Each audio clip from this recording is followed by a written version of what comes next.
Guys, sinisisi ng mga viewers, no? Itong si Nanay Hansel, itong nanay ni Beyonce sa nangyayari ngayon sa mga nagaganap, no? Dito po sa kay Beyonce at dito sa team ni Dr. Love, no? Sa mga nakaraang mga araw, habang tayo'y nagbabasa ng mga komento ng mga viewers, yung kanilang opinion, kanilang saloobin, may mga nabasa tayo doon guys na dahil sa kanya, ganyan na si Beyonce. Ayan, mababasa ninyo dyan. Yung ibang, hindi natin lahat pwedeng kunin, pero ilan lang yung ating na is doon, no? Kasalanan mo, Nanay Hansel. So, makikita natin dito guys na itong mga viewers, no? Ibinabaling na nila kay Nanay Hansel ang buong pangyayari, ang buong nangyari sa Batalero family. Guys, bago tayo magpatuloy, suportahan din po natin si Kuya Bal, si Kalinga Prab at si Ate Edna. Siyempre guys, pakisupport ang aking YouTube channel. Ayan. Sa mga hindi pa po nakasubscribe, pakisubscribe po para naman updated kayo, no, sa ating gagawing mga upload. So balik tayo guys. Dito po, no, bakit nga ba? No, bakit nga ba sinisisi nila, no, si Nanay Hansel? Bakit nga ba? I-comment nyo dyan guys yung inyong opinion, no? Ibahagi ninyo ang inyong opinion, makibahagi kayo. Bakit nga ba nasisi dito si Nanay Hansel? Yung iba, no, may nagsasabi na dapat ginagabayan, no, ni Nanay Hansel ang kanyang anak dahil siyempre hindi pa man yan ganon kabatikan pagdating sa mga ganitong kaguluhan sa pagdedesisyon kung ano ang tamang gawin.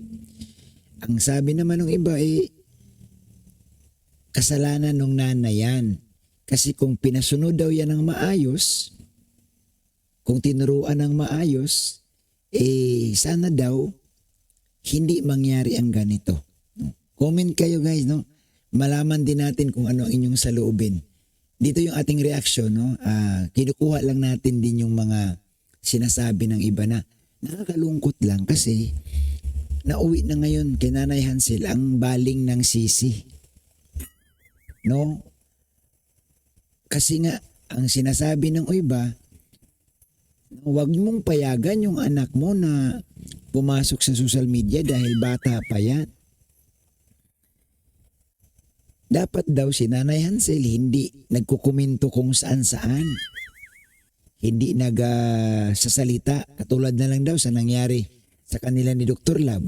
Ito napanood ko to no, sa isang vlog na sabi ng iba, sabi nung nag-reaction na sana dahil magkatabi man lang sila ng bahay, gasino ba naman daw nakausapin si Dr. Love? Gasino man naman daw napuntahan si Dr. Love? Bakit? Kailangan pa daw i-comment sa live. Kaya tuloy, marami ang nakakakita, marami ang nakakabasa at marami ang nakakapansin. Kaya doon pumapasok doon nagsisimula ang pambabas daw kay Beyonce, no? Ito yung napanood din natin guys, no? So ako, talagang sabi ko, tingnan natin, no? Himay-himayin natin, bigyan natin ng opinion ito, komentuhan natin. Bakit nauwi kay Nanay Hansel ang sisi? Siyempre, sa lahat ng pangyayari, no? Laging tinitingnan yan guys ng mga tao, ng mga viewers, yung may magulang ba yan? Lalo na sa katayuan ni Beyonce na napakabata, di po ba? So laging tinitingnan niya, no? Example na lang, may mga bata dyan na pasaway, may mga batang pasaway sa lipunan. Laging tinatanong, anong ginagawa ng magulang? Nasaan ang magulang? Laging sinisisi agad, pinabayaan niya ng magulang. Ganon agad ang ating reaksyon So dito guys, no, kinukumpara nila ito si Nanay Hansel na kasalanan ng magulang yan. Bakit hindi pinayuhan or bakit hindi pinigilan si Beyonce? Kagaya nga nito, nangyari sa kanila ni Dr. Lab na nagkaroon sila ng hindi na pagkakaunawaan. Bakit nga daw? Hindi man lang namamagitan. Sabi nga ng ibang viewers, si Nanay Hansel daw, namamasyal sa ibang mga live at doon nagkukomento. Kaya tuloy nababas. Di po ba? Kasi ang tinitingnan nila ganito, doon daw sa pagpunta nung kanilang bisita na may dalang appliances, dapat daw doon, yung kanilang, dapat daw doon, pinaalam nila kay Dr. Lab. Kumbaga parang inabisuhan si Dr. Lab at saka yung pag-outing nila, dapat daw, no, isinama man lang si Dr. Lab. Kasi sino ba naman daw nasabihin na maligo tayo, Dr. Lab?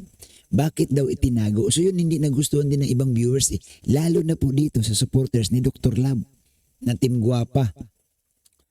Bakit hindi man lang daw puntahan, no? Kaya dito guys, mapansin niyo sa live ni Sir July Paunil nakarang araw, hinahamon si Nanay Hansel na magsalita kung sino ba talaga ang punot dulo nito. Lalo na guys doon sa pagpatulpo nila kay Kuya Bal, mainit ang viewers, hinahamon si Nanay Hansel na magsalita. Kung sino daw talaga ang mastermind. Naku, kaya nga nauwi sa kanya ang sisi. Imbes na sa iba, nadadamay ng gusto nakakalad ka doon gusto ang Nanay Hansel.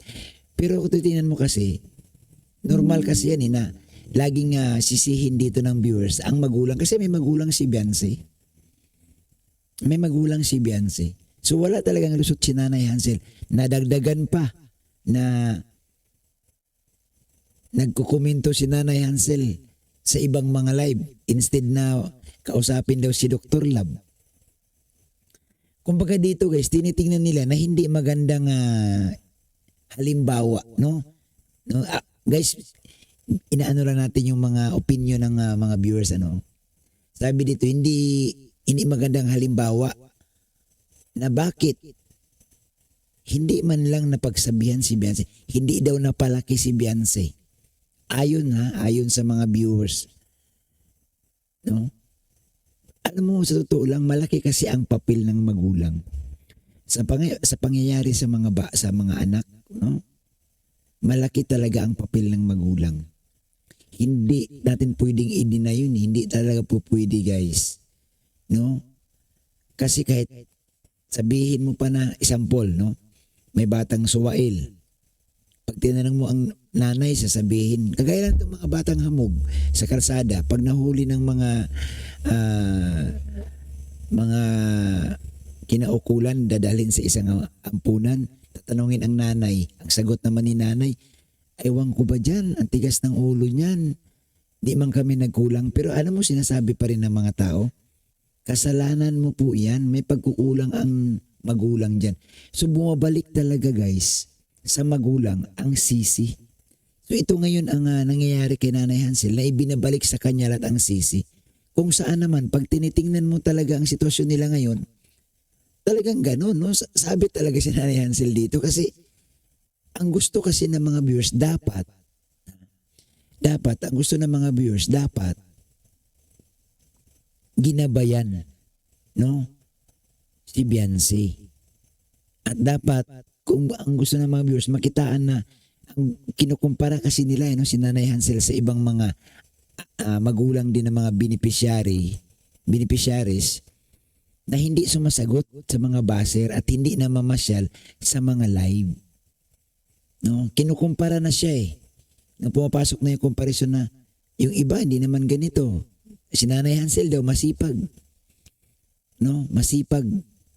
So nasisisi na siya. Alam mo, minsan sa totoo lang, dito sa social media, kapag pairali natin yung ayaw mo magpautang, yung bang kasabihang ayaw mo magpautang, kumbaga pag naparinggan ka, gumaganti ka din, kung nakarinig ka ng pambabas, lalabanan mo din, mas lalong mahirap. Kasi ang mga viewers, sisilipan ka nila Sisilipin nila yung mga bagay-bagay, no? Kahit sabi mo may katuwiran ka pa Kaya nga yung ibang mga beneficiary, yung ng mga nanay nila, kahit na nababas na ng husto, hindi na nagsasalita. You know why? Mas kung magsasalita ka or mag-revenge ka doon sa mga basher, mas lalo ka nilang gigisahin. Mas lalo ka nilang ididiin. No? Pero kung manahimik ka lang, huwag ka na magsalita, hindi magtagal, wala silang makukuha sa iyo eh. Tingnan mo dito sa Batalero family, kay Nanay Hansel, no? Mawalang galang lang po. Tumatagal kasi may nakukuha kasi silang sagot eh. Pag sumagot, siyempre, pag-uusapan. Pero kung wala kang bibitawang salita, kung gusto mo talagang tahimik, wala. Wala silang makukuha sa iyo. Anong ibabato nila? Wala naman silang maririnig mula sa iyo. No? Nakakalungkot lang, no? Ito guys, totoo lang, nalulungkot lang ako kasi pati si Nanay Hansel na damay na, hinahalungkat na, pati yung mga kapitbahay nila noon, nagkukomento na rin, tapos pag nakita yun, magagawa ng reaction, mapag-usapan yung sabi noon na masama talaga ugali ng mga yan. Mga ganun no? Lumalabas na yung mga ganun. Yung mga kapitbahay, nakikisali na rin sa komento. Yung mga kapitbahay nila, yung di nila mga nakakasundo, nakikibas na din. So makakaladkad, mahalo ka yung mga tagong, mga sikreto. Dahil nga, paborito ka ng ibabas ng tao. Sabi ko nga para ka ang sabi nila, kung gusto mong ang pagiging tahimik daw, hindi daw yan palatandaan na naduduluwag ka. Ang pagiging tahimik, palatandaan niya na nag-iisip ka at palatandaan niya na hindi mo binibigyan ng pagkakataon ng kalaban mo na masilip ka. Yun yung sinasabi ng iba.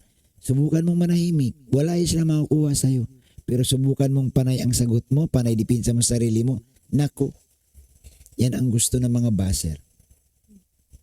So sana mapagtanto din ni Nanay Hansel. Di niya na kailangan sumagot eh. Sipin niya na lang, mas mainam nga talaga siguro, tahimik na lang. Sa totoo lang, iwasan magbasa ng comment section. Kung gusto talaga ng katahimikan. Kaso nga lamang, kapag may mga sulsul na, nandoon na pumapasok lahat eh. Pag masulsulan ka na talaga, papasok lahat. No? Lalaban ka talaga. Kasi nga may taga-sulsul. May taga-sulsul. Kawawa lang talaga dito si Beyonce. No? Sa badang huli, si Beyonce na lang gusto na nababas. Si Beyonce na talaga ang napupuruhan dito. Mahirap din naman kasi lalo si Beyonce nag-aaral.